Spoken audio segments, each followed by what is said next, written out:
1984 is about totalitarianism. A totalitarian government is one that tries to control every aspect of life.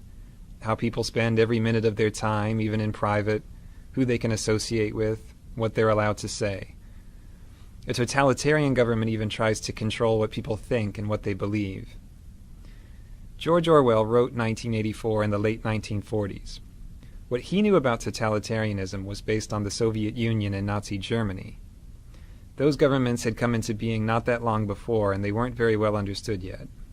What Orwell was trying to do with 1984 was to give his readers a clear picture of what life would be like if a free country like England were under totalitarian rule. 1984 takes place in London. The London in the book is a depressing place.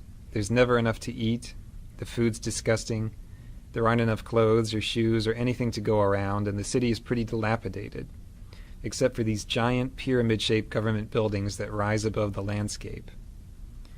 There's some sort of war going on, though no one really understands what it's about.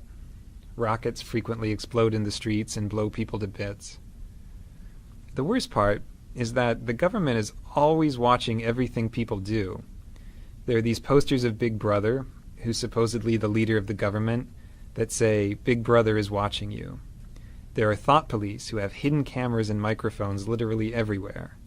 The government can watch you in your home, through your TV screen, and you're not allowed to turn your TV off, ever. There are a lot of things you're not allowed to do in this society, and if you do them, the police might take you away and throw you into a forced labor camp. You're not allowed to have close friends. You're not allowed to be in love. You can't date or have sex with someone you like. You're basically supposed to save all your emotional energy for the party being the government. Then there are things you have to do. You have to watch the government programming on TV, most of its news, some of its exercises. You have to attend pep rallies, including this one called the 2 Minutes Hate. So it's hard to even have time to think your own thoughts, because they're constantly filling your head with propaganda. The main character of 1984 is Winston Smith. He's 39, he has a job in the government, and he lives this horrible, dreary existence without any friends or anyone in his life. At the beginning of the book, he starts writing a diary to talk about how much he hates life in his society, even though writing a diary is one of those things you'd be killed for doing if you were caught. The diary is his place for thinking about his society. It's a place where he tries to imagine if life could possibly be different from the way it is. There's no way for him to know if things were ever different before, because the government has changed all the records of the past and rewritten all the history books. At the beginning of the novel, there are two other people who matter to Winston, and he doesn't even know either of them. One of them is Julia. Julia is this attractive young woman who works in the same building as him. She's some kind of mechanic. Winston basically hates her. He hates her because she's pretty and he can't have her, but he also thinks she's the sort of person who would turn him into the thought police. So he's afraid of her, but also sort of fascinated. The other person he's interested in is this portly guy named O'Brien, who's a member of the inner party. That means he's a boss, much higher up than Winston. Winston should be afraid of this guy, but he gets the sense that O'Brien is intelligent, so he has this yearning to be friends with him. He thinks O'Brien would understand how he feels about life. The book takes a turn one day when Julia slips Winston a note that says, "I love you." This note completely rocks Winston's world. Of course he's interested. He can't wait to get in touch with her. But it's very hard for them to say 2 words to each other in private with all these spies and cameras everywhere. Finally, they do manage to get out to the country, and they start this mad love affair. The love affair makes them both very happy. It's dangerous because they could be killed or sent to labor camps if they get caught, but that makes it more exciting.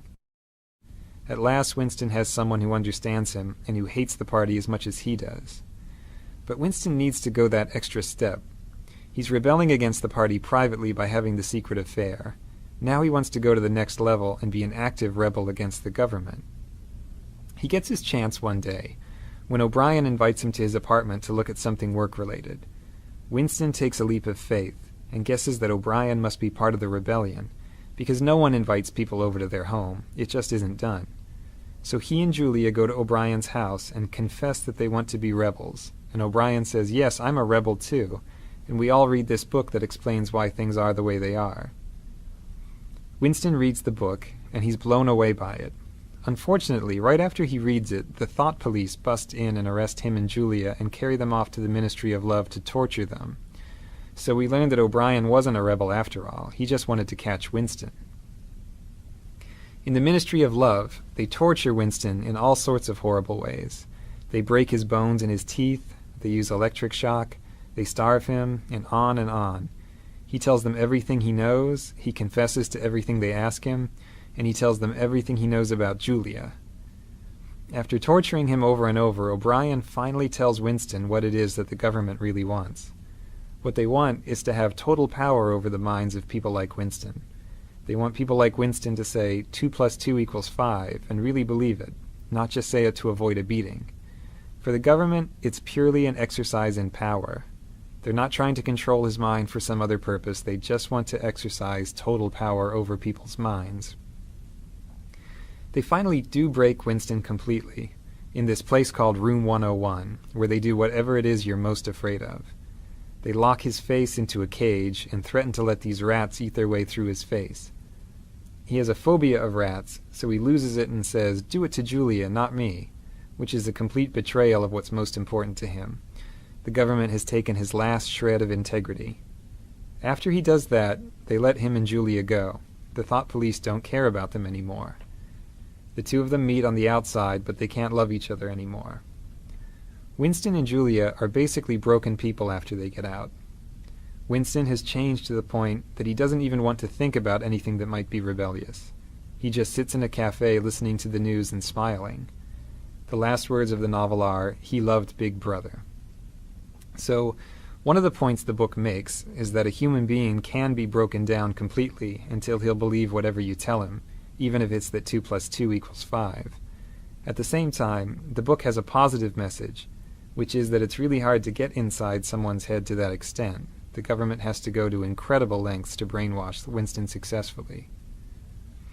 For more information about 1984, check out the SparkNote to it on sparknotes.com.